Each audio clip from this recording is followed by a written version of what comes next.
And so the pandas are looking for the next king, right? And they're looking everywhere. And then they find this boy sitting in the Jagannath temple crying and chanting. And they say, oh, this is a great devotee. He should become the next king. So then he becomes king of Puri. And that lasts for a little while. And he gets like fed up with all that nonsense. And he chants his mantra again. And this time, Lord Indra sends a plane for him. And so he goes to the planet of Indra.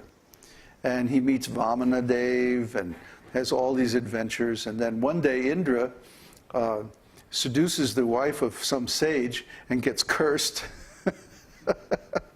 And he disappears. Nobody knows where he is. So now what are we going to do? Well, we need somebody to be Indra. Oh, how about Gopakumar? So Gopakumar becomes Indra, right? And he describes, there's all these pastimes and stuff. And then finally, he's tired of this Indra business, all this politics and too much sense gratification and all that. So he goes to Vamanadev and he prays, let me out of here. And he chants his mantra.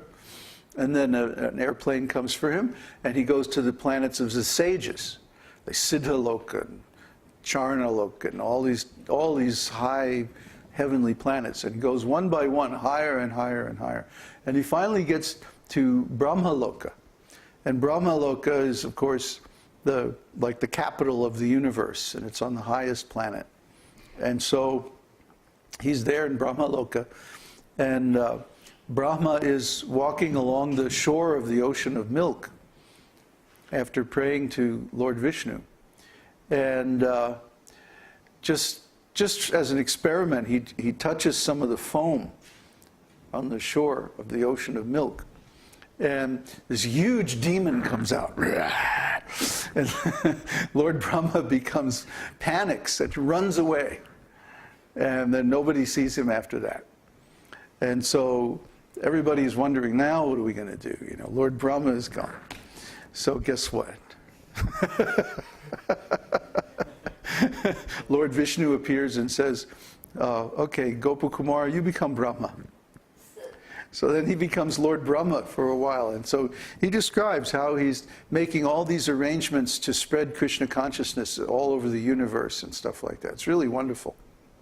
But of course, he eventually gets tired of that. And so he prays to the Lord, please find somebody else to be Brahma.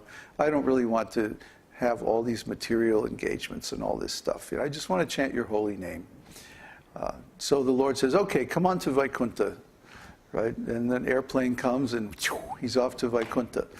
So then he's in Vaikuntha, and it's a really funny scene where he gets to Vaikuntha, and of course all the residents have 4 arms, right? 4 hands.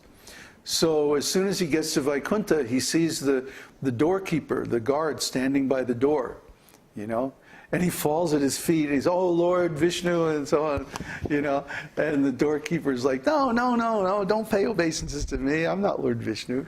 And, it's because Gopakumar, he's just a cowherd boy from Govardhan.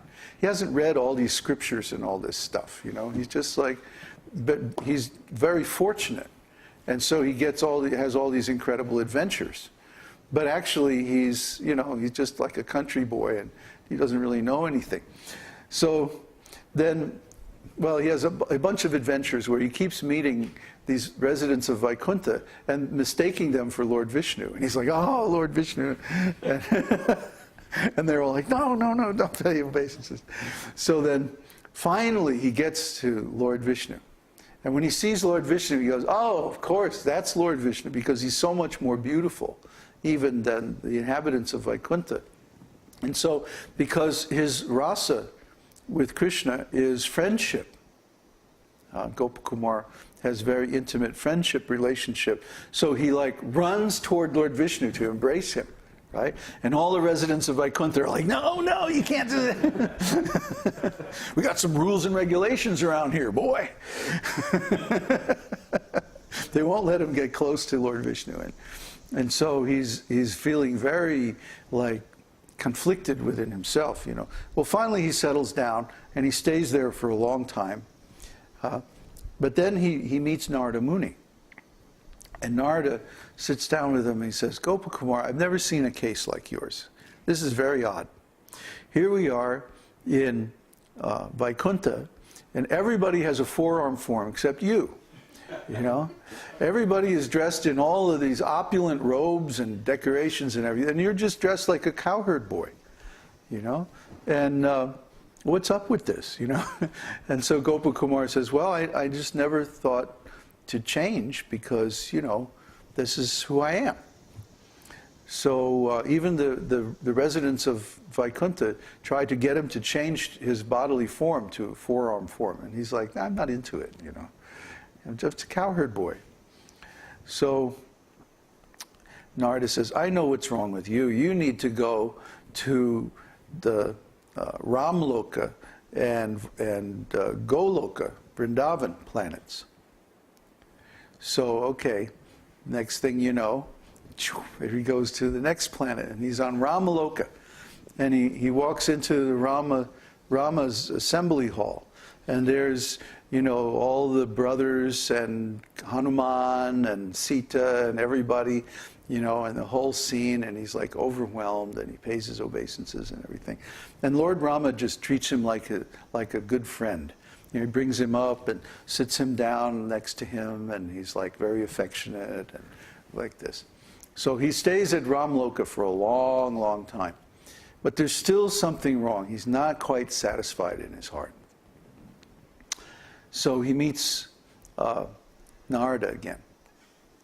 And Narada says, you know, what's wrong with you? I mean, what's your problem? And he just says, well, you know, I'm just from Govardhan. I'm a cowherd boy. What can I say? I miss my intimate relationship with Krishna. Huh? So even in Ramloka, he couldn't be satisfied. So then Narada sends him to Dvarka. And this is a wonderful scene. This is the whole point of the story. He walks into the assembly house in Dvarka, and Krishna is there with all the yadus, and, you know, there's all these great kings, and, you know, I mean, the opulence is just like astounding, and, you know, he walks into this place, and he's like, you know, trying to remain inconspicuous in the back, and Krishna is like, hey, come here. So he walks up, you know, Krishna brings him up, and he tries to pay his obeisances, and Krishna lifts him up and hugs him, and like this, and he's looking at him. You know, Krishna is all dressed up like a king, and all these robes and everything, and helmet and the whole thing, jewels and everything.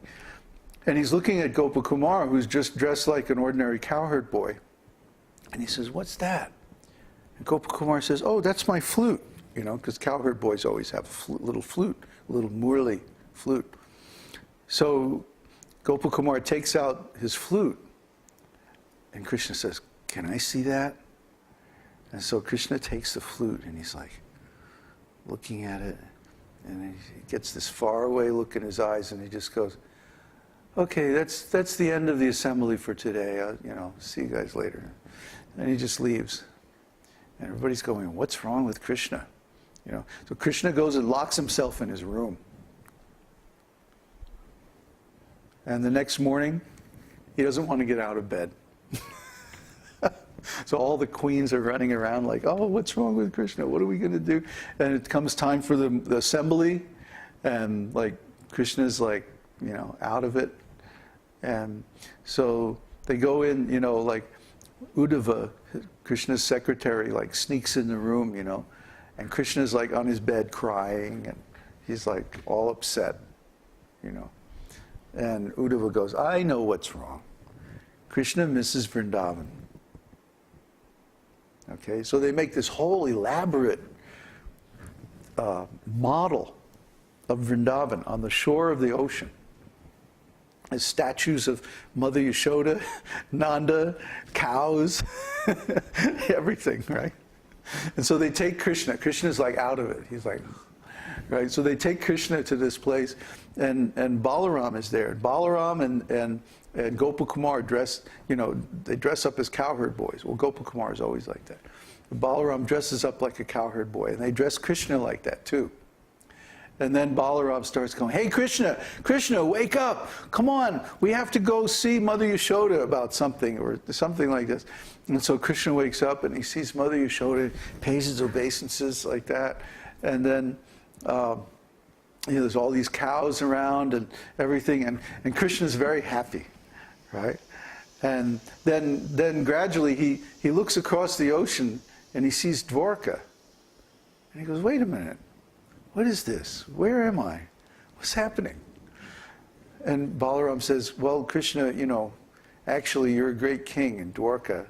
And, you kind of left us there for a while. And so we're, you have responsibilities and, your parents are waiting for you and all like that. And Krishna goes, So finally, Krishna always wants to go back to Vrindavan. He's never really happy